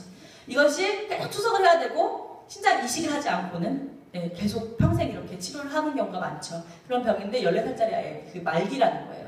뭐 안 믿겨요 라고 할 겨를도 없이 계속 치료가 진행되고 바로 투석을 해야 되는 일들이 진행됐어요. 내가 계속 말라가길래 너무 활동적인 아이라 그런 줄 알았는데 그게 다 병의 요인이 됐던 거예요. 누가 생각을 했겠어요. 14살짜리 아이 엄마가. 그래서 막 치료를 진행하고 가족들이 다 검사를 했어요. 이식을 해주려고. 다행히 아빠의 심장이 맞았어요.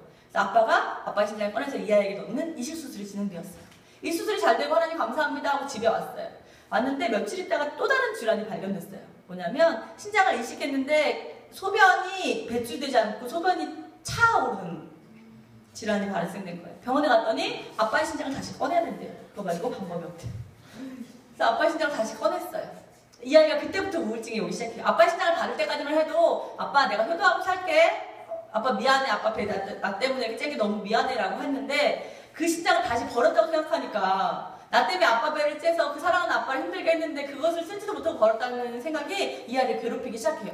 그렇게 밝았던 아이가 그 초긍정의 아이가 매일매일 우울해하고요. 막 엄마랑 싸우고요. 화내고요. 짜증내기 시작해요. 그렇게 몇 달을 보내다가 이 아이가 문득 무슨 생각이 들더래요. 오늘이 마지막일 수도 있겠다. 내가 이러다가 오늘 예수님 만날 수도 있겠다. 그럼 나 뭐라고 하지? 예수님 저 오늘도 짜증내다 왔어요. 이렇게 얘기하나? 그럼 사람들이 나를 어떻게 기억하지? 우리 엄마는 나 내내 밝게 살다가 몇 개월 이거 짜증낸 건데 우리 엄마 나 짜증내는 모습밖에 기억이 안 나겠네? 친구들은 나 화내는 모습밖에 기억이 안 나겠네? 안 되겠다. 라는 생각으로요. 이 아이가 뭘 쓰기 시작해요. 그게 뭐였냐면요. 행복 일기였어요. 오늘의 행복을 찾아서 오늘 매일매일 행복하다고 말하는 일기를 쓰기 시작했어요. 하나님도 소풍 갔는데요. 친구들 다 뛰어노는데 저 심장까지 안 좋아져서 못 뛰어논대요. 그런데 그거 아세요? 친구들이 뛰는 모습만 봐도 되게 즐거워지는 걸 저 오늘 처음 알았어요. 너무 감사해요. 가족들끼리 소풍을 갔는데요. 저 이제 호수가 나와 있어서 계곡물에 못 들어간대요. 그런데 친척 언니랑 친척 오빠가요. 제가 못 들어가니까 미안해서 옆에 와서 계속 이야기를 해줬어요. 저 너무 행복해요. 언니 오빠 이야기를 들을 수 있었어요. 저 이제 심장 안 좋아서 공포 영화 보면 안 된대요. 근데 친구들이 영화를 보러 가자고 그러는데 여름이라 무섭게 영화 볼 것 같아요. 그런데 친구들이 저 때문에 못 보면 안 되니까 햄버거만 먹고 이렇게 핑계를 대고 나오려고 했는데 어떤 친구가 재밌는 영화를 보자고 제안해줘서 저 친구들하고 같이 영화 볼 수 있었어요. 친구들하고 한국장에서 같이 앉아있는 것만으로도 너무 행복한 거 오늘 처음 알았어요. 너무 감사해요. 이런 얘기들을 매일매일 쓰기 시작하면서 다시 밝은 자기의 모습들로 찾기 시작해요. 그렇게 이제 6년의 세월이 흘렀고요. 이 아이가 꿈을 꾸기 시작하는데요. 자기처럼 아픈 친구들이, 이 아이가 중학교 학생이다 보니까 어린이 병동에 있었거든요. 어린 아이들이 자기가 이야기만 해주면 되게 기뻐하고 언니가 와서 놀아주면 되게 좋아하는 걸 보고 나는 어린아이들을 위한 선교를 해야겠다. 난 아프지만 우리 행복하게 살아 하면서 아픈 아이들을 찾아다녀야겠다는 생각을 해요. 그래서 기독교육학과를 희망하는데 이 친구가 매일 투석하고 응급실 흘러가니까 먼 대학을 갈 수가 없다는 거예요. 항상 가까이 부모님이 있어야 되기 때문에. 그래서 온양에 사는 아이였는데 가장 가까운 신학교인 나사렛대학교에 수시로 합격을 하게 돼요. 2011년도 2월의 일이고요. 3월에 입학해서 너무 기쁘게 잘 다녔어요. 교수님들도 아픈지도 몰랐대요. 깜 마르고 중학교 1학년 때부터 키가 멈췄어요. 아프기 때문에 키와 몸무게가 멈춘 아이인데 40kg도 잘 나가지 않는 마른 아이인 줄만 알았지 그 아이가 아픈지도 모를 정도로 너무 밝게 고3 때는 율동 대회에 나가서 막 상도 타고 그럴 정도로 밝게 살았대요. 그렇게 한 학기를 마치고 2011년도 6월에 어느 날 밤에 이 아이가 갑자기 동생이 보고 싶다 그러는 거예요. 아빠한테 아빠는 은선이 보고 싶어 라고 하는 자매였거든요. 근데 수학여행을 갔는데 이 큰딸이 보고 싶다고 은혜가 보고 싶다고 동생한테 전화를 해주려고 아빠가 전화기를 들다가 문득 이런 생각이 드는 거예요. 이 은혜 때문에 동생은 돌봄도 잘 못 받고 맨날 혼자 집에서 밥 해먹고 언니 병원 때문에 계속 이랬는데 수학여행도 즐겁게 못 가고 아픈 언니가 전화하면 이 아이가 너무 불쌍하잖아요. 그래서 아빠가 언니를 그렇게 얘기를 해서 설득을 했더니 그럼 아빠는 은선이 사진이라도 좀 보여주세요 해서 동생 사진을 이렇게 펼쳐놓고 보기 시작하더래요. 그러더니 친구들이 보고 싶다고 친구들과 영상통화를 해서 혜진아 너 고마워. 너가 내 친구에게 너무 고마워라고 하고 다 인사를 하기 시작하는 거예요. 그리고 바로 밑에 자기를 위해 기도해줬던 집사님, 잠깐만 올라와 주시면 안 돼요? 그래서 너무 감사했다고 인사를 하는 거예요. 그래서 아빠가 너 왜 그래? 몸 안 좋니? 병원에 갈까? 그랬더니 아니야 아빠 나 병원은 이제 안 가고 싶고요. 그냥 마음이 이렇게 해야 편해서 그냥 하는 거예요. 라고 이야기를 했어요. 그래도 그냥 자 이제 밤이니까 자고 아침에도 괜찮아. 내일도 있잖아. 라고 이야기해요. 그랬더니 은혜가 부탁을 합니다. 아빠 나 그럼 한 가지 부탁했는데 그것만 들어주면 바로 잘게. 근데 뭔데? 나 어린아이 아기 때 아빠가 나 업어서 재워줬지. 오 그랬지. 그럼 나 아기 때처럼 한 번만 업어서 재워주면 안 돼? 그렇게 얘기를 해요. 그래서 이렇게 요 모습대로 깡맞은 딸을 아빠가 없습니다. 그리고 아빠의 등에서 천국에 갔어요. 지금 6월의 일이고요. 저는 이 이야기를 우연히 이 아이를 담당했던 목사님께 듣고요. 목사님이 약속을 하셨대요. 이 아이 일기를 책으로 내주는 걸 약속을 하셨는데 본인은 제본 같은 책을 이제 하시려고 약속을 하셨대요. 근데 그분 만나고 제 마음속에 하나님께서 저한테 하라는 마음을 주셨어요. 근데 그때 제가 되게 유명한 출판사에서 좀 저의 레벨을 올릴 수 있는 걸 계약하려고 하는 참이어서 하나님 그거 나중에 할게요 했는데 하나님 바로 이걸 하라는 마음을 주셔서 제가 하나님하고 딜을 했어요. 하나님 저 3번 그 목사님 만나게 해주시면 제가 하나님 뜻인 줄 알게요 그랬거든요. 그때 제가 사역할 때도 아니어서 그 목사님 만날 일도 없어요. 그 목사님 온양에 계시고 저는 서울에 있잖아요. 그런데 저희 옆쪽 교회에서 교사 부흥회를 하는데 한수막을 이렇게 붙였어요. 그 목사님이 오시는 교사 부흥회였어요. 그래서 교사들이 가서 한 번 뵙고요. 두 번째는 우연히 모임에서 한 번 뵀어요. 그리고 이제 한 번만 뵈면 저 해야 되잖아요. 그래서 이제 안 하려고 막 도망 다녔는데요. 저희 제자들이 페이스북 좀 해요 막 이러는 거예요. 페이스북이 뭔데? 그거 있어요. 빨리 해요. 그리고 제 핸드폰에 페이스북을 깔아줬어요. 그래서 그걸 눌렀는데 며칠 있다가 친구 신청이 왔어요. 목사님한테요. 그래서 목사님 저 그때 말씀하셨던 거 기억이 나는데 그 책 제가 작업해야 될 것 같습니다. 그런 마음이 듭니다. 라고 했더니 목사님께서 어떻게 기억하세요? 이러시더라고요. 그래서 제가 그러게요. 라고 그렇게 하고 목사님 만나 뵙고 어머니 만나 뵙고 그렇게 이제 일기들을 하기 시작했는데요. 일기가 처음 택배로 도착했을 때요. 가장 위에 이 아이가 아빠 등에서까지 놓지 않았던 나무 십자가가 하나 있었어요. 그걸 제 노트북 옆에 놓고요. 일기들을 읽기 시작하는데요. 이 책에 이제 나온 책의 제목이 눈물 가득 희망 다이어리인데 눈은 눈물이 나는데요. 입은 웃는 거예요. 매일 행복의 조건들을 찾고 자기 삶 속에서 행복한 걸 찾아가는 게 아니고요. 삶 속에 준비된 행복들을 찾는 이 일기들이 저를 너무 부끄럽게 하더라고요. 그래서 이 책을 하는 작업 내내 2년 동안 이 친구가 이야기를 저한테 건네주는 것처럼 일기 속에서 작가님 오늘 너무 행복한데 오늘이 주어진 게 너무 행복인데요. 제 친구들은 모르는 것 같아요. 작가님 만나는 친구들에게 작가님 만나는 사람들에게 오늘이 주어진 게 너무 행복한 걸 좀 알려주세요. 오늘을 행복하게 살아야 되는 걸 좀 알려주세요 라는 메시지를 받았고요. 원래 제목은 오늘을 행복하게 살아였는데 아이들에 맞게 눈물 가득 희망 다이어리라는 책으로 나중에 발간이 됐습니다. 이제 인쇄 반이 그 은혜 어머니가 오셔서 계약을 해서 그 심부전증인 환자들에게 쓰일 수 있는 착한 책으로 탄생을 했어요. 이 책의 메시지는 은혜가 전해주는 메시지는 그거 하나였어요, 여러분. 오늘을 행복하게 살아주세요라는 거예요. 오늘 여러분이 살아계신 오늘이요. 어제 죽었던 이가 그토록 바라던 내일이래요. 그러면 우리가 오늘 무엇이 되지 않아도요. 오늘 김치 하나 놓고 밥을 먹어도 오늘 내가 입으로 먹을 수 있고 오늘 말할 수 있고 들을 수 있고 우리가 만난 게 너무 기쁨이고 행복인 걸 잊지 말아주세요. 그래서 내일 아침에 눈을 떴을 때 아침 뭐 먹지 이게 아니고요. 하나님 오늘 주셔서 감사합니다. 비싼 거 주셔서 감사합니다. 허접하잖아요. 네. 오늘 눈 뜬 거 감사합니다.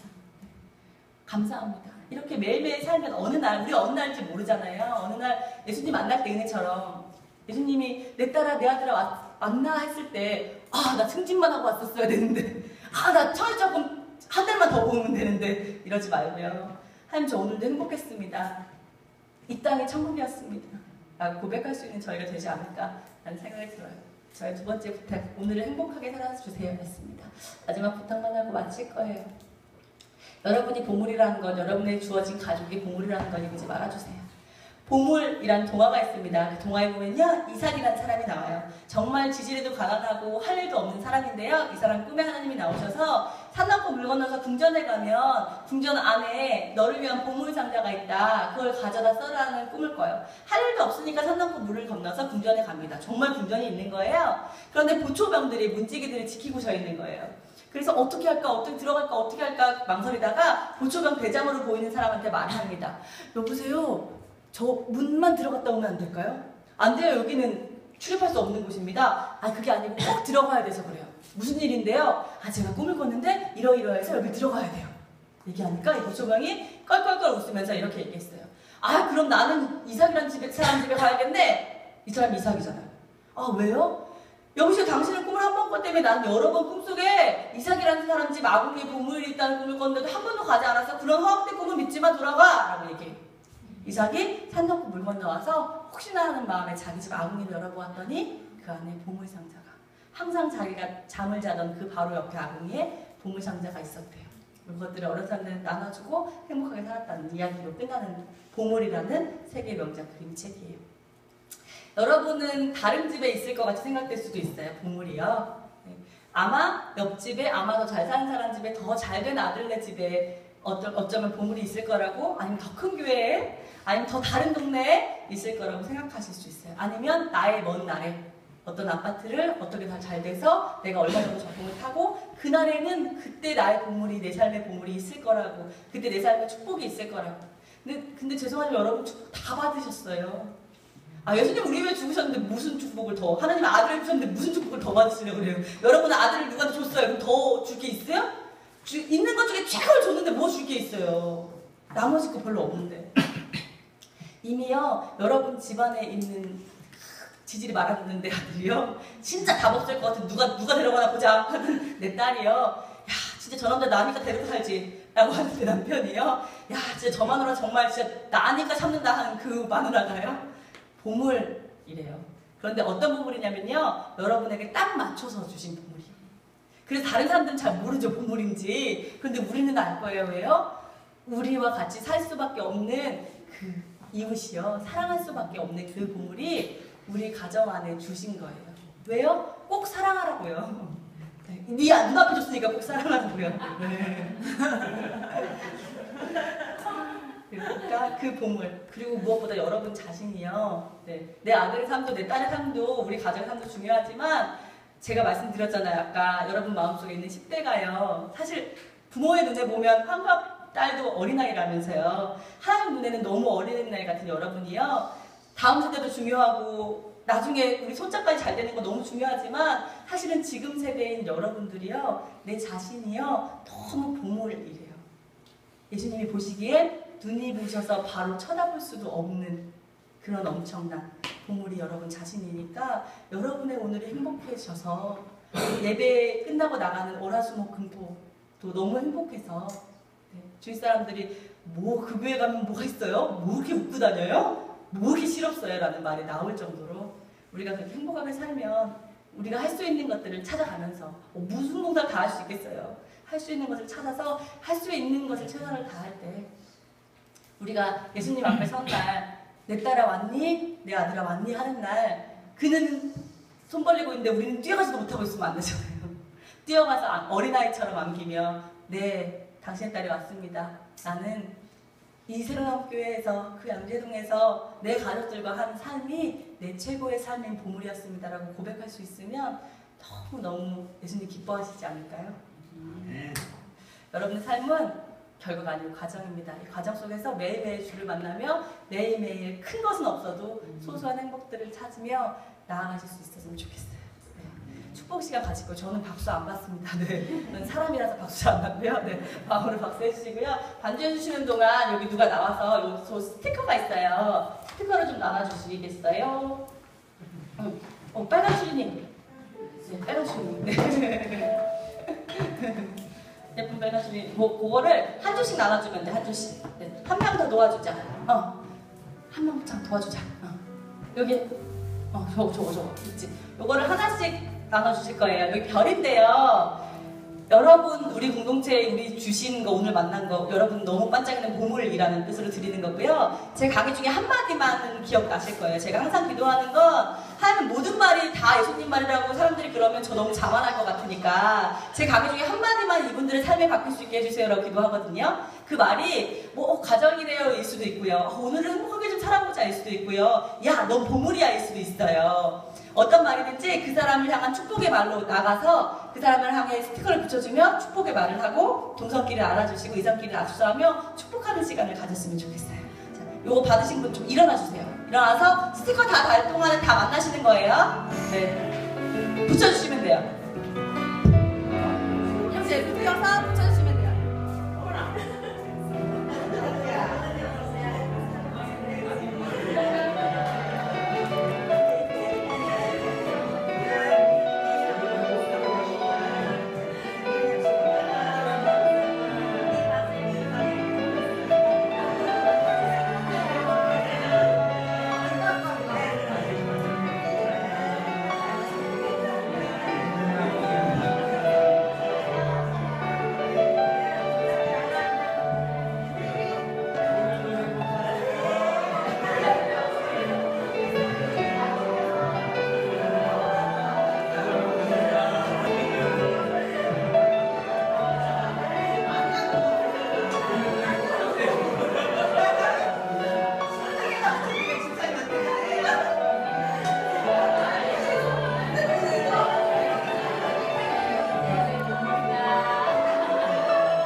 저 봐주시면 마무리 기도하고 마치겠습니다.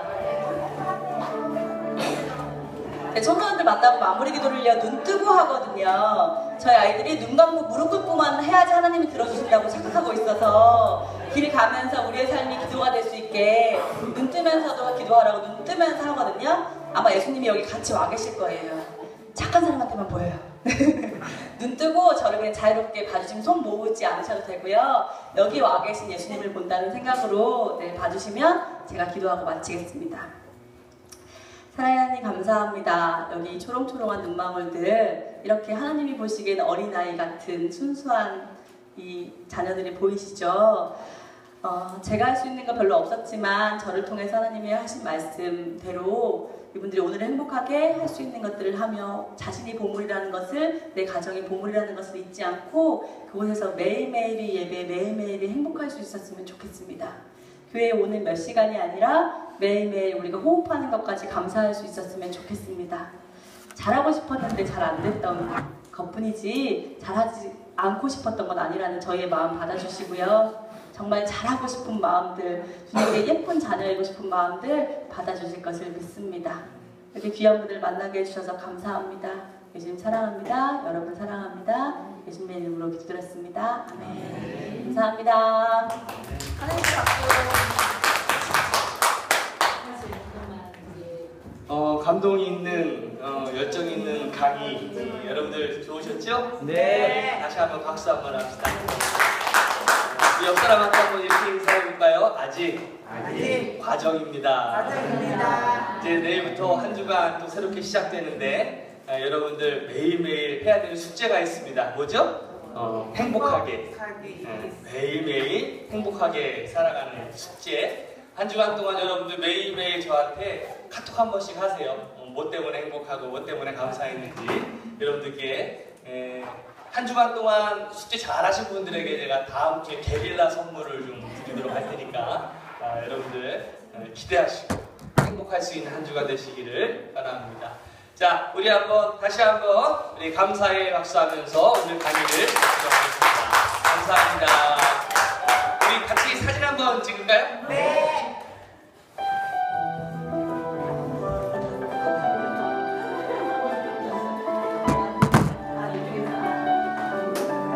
자, 앞으로 더 나오세요.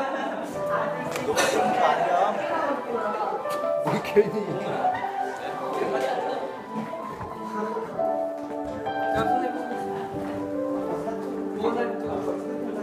스티커 붙인 채로. 안 되는데. 저기 있네.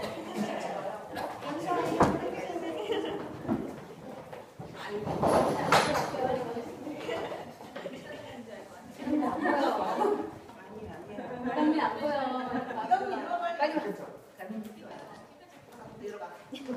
드릴게요. 하나, 둘, 웃어. 하나, 둘, 셋.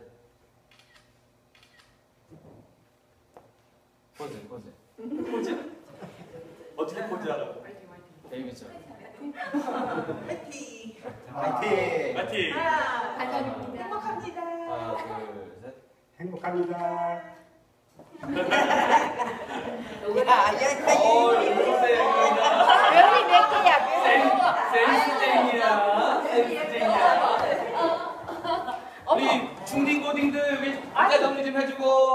이거 쭉 잘했는데. 잘한다고 하세요. 이렇게 했는데.